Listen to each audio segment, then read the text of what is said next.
Ndërkohë të zonë nëse unë e vi dhe tham, nuk e di sigur, a kam diçka ajo, po kom shkel diçka, më ka dhimbë shumë, po nuk po preki asgjë. Do të thonë në këtë rast është ndonjë ultratingull apo si e gjeni? Rentgeni, trupat metalik rentgeni, ndërsa therat e këto najherë shifen në rentgen, najherë nuk shifen. Kjo ku ka më problem? Për këto najherë duhet nështë edhe rezonancë magnetike ose CT.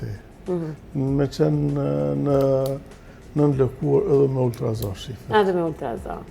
Po, por janë problemet e cilat sanohen, nuk është diçka e madhe.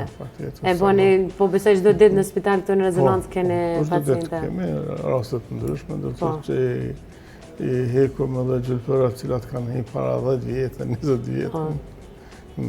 Po është zbulur rasisht? Ka zbulur rasisht ose ka orë për një rezonancë dhe për shihet që rezonanca ka artefakte ato, atëherë për njëherë dyshimi është me najtë trup metalik që është dikur në tu. Edhe kemi gjithë, dhe të thëtë, trupa metalik që ka orë për rezonancë, mirë për se ka ditë që e ka një. Kryesisht kjo që përthut mas 10 vjetë, për shamu, a ka qenë infektune ose diçka? Jo, organizmi dhe të thëtë ka mekanizmat mbrojtës vetë, me cilat e lokalizën edhe me një farmyre e inkapsulat.